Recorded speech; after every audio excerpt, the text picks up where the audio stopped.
ay coalition yu génn yeneen parti ñëw nekk si ñeneen ñaar ñi nekk si ko ku si diviser ñu gagné la soo casser say voix à deux regardez élection yi fi tegale yëpp résultats yi si yenn villes yi naka la ñu toppante on sait que effectivement ku diviser tey ñu gagné la donc du choix du ndax am naa sañ-sañu def ku nekk am na sañ-sañu ne candidat là c'est vrai mais il faut être candidat dans le cadre de coalition yu nekk il faut aussi que ñu entendre sur suñu coalition yi pour présenter un seul et unique candidat maintenant je le dis encore je le répète je soutiens homme politique bu ne bu xëy ne moom nekk na candidat ci dara je pense que ku ne am na sañ-sañ et loolu mooy ambition politique amul kenn ku dugg ci politique te duggoo ci pour conquérir le pouvoir et pour conserver aussi le pouvoir na nekk rek par des moyens démocratiques des moyens légaux na def aussi dans le fair play nga respecter un certain nombre de valeurs tant que ñuy respecter valeurs yooyu ku ne am na droit développer say ambitions yi nga xamante ne moom moo la neex donc en fait la difficulté elle est interne si ñëpp ku ne am na difficulté boobu pas simplement pour contexte mais même pour le système électoral bu ñu am mooy obligé quelques partis politiques yi ak coalition de partis politiques yi ñu arriver justement à avoir un candidat su fekkante ne bëgg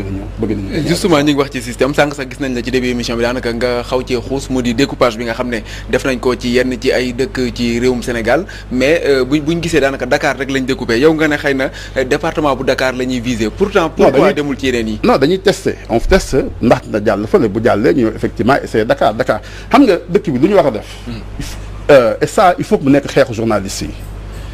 dëkk bi il faut ñu permettre nit ñi ñuy publier résultats sondage yi c'est ça le problème les gens lu ñuy décider ils ont des sondages ñun xam nañu sondage yi ñu am xam nañu lu ñuy def puisqu'il est interdit maintenant di jël sondage ku nekk da nga def sa sondage l'État passe son temps à faire des sondages donc xam na aujourd'hui ses forces et ses faiblesses c'est à cause des sondages moo tax ñuy jël un certain nombre de mesures c'est à cause des sondages que la ñu xamoon ne bu ñu demee Khalifa Sall aux dernières élections du ñu gagner c'est à cause des sondages qu'on a interdit à Karim Wade mu nekk élection yi nekk fële ñu miin tey cabinet yuy def méthode des sciences sociales di def calcul opinion yi xam nañu ne l'État passe son temps à faire des sondages puissance étrangère yi passe leur temps à faire des sondages au Sénégal ku ne xam nañu li ngay peser ku ne xam nañu li ngay def c'est en fonction de ça lañ koy def pourquoi dañu permettre Walfadjri mu def ko pourquoi dans d'autres pays on permet que nit ñi def ay sondages di ko publier c'est une information pourquoi ñu koy def pourquoi état bi rek di am information ba pare di denc ko di def sa stratégie politique en fonction de sondage yu def c'est ça le problème donc li ñuy def nii ay sondage moo leen jox ay réalités de terrain xam nañu exactement ce qu'il y a xam nañu exactement le nombre de voix ku nekk di am d'autres aussi de ça parce que d'autres aussi ñu commandé ay sondage xam nañu parce que xamante nañu si suñu biir xam nañu lu xew ci biir xam nañu lu ñuy nëbb donc véritable combat bi c'est à ce niveau là lay xew moo tax sànq ma ne dañuy def gerrymandering c'est-à-dire di dagg ay nit parce que xam nga ne diggante bi boo jëlee kii fii fort nga fi fii faible nga fi mais foo jëlee fii nga taf nii fii nga faible nii taf ko fi nga fort boobu waa di nga mën a gagner moo tax ñu bëgg a dagg fii yóbbu géej waaye dagg kii yóbbu la dagg kii yóbbu la c'est ça qu'on appelle le gerrymandering c'est une technique électorale américaine c'est ça qu'on appelle d'enjeu quoi d'enjeu en fonction de li ngay am tu fais la cartographie de l'électorat nga xam ne faible naa benn tali mais fort naa ñaari tali nga jël benn tali taf ko si ñaari tali parce que ñaari tali dina fàttali trou bi ngay am fii loolu la ñuy def c'est ça qu'ils sont en train de faire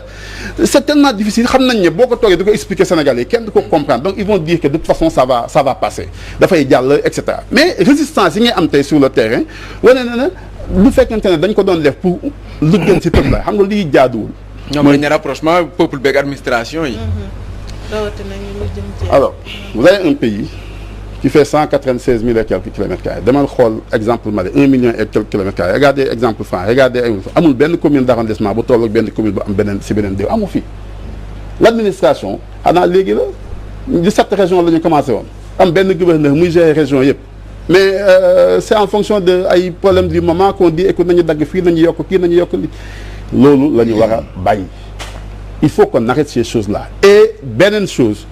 mooy créer un département bu bees ça relève de la déconcentration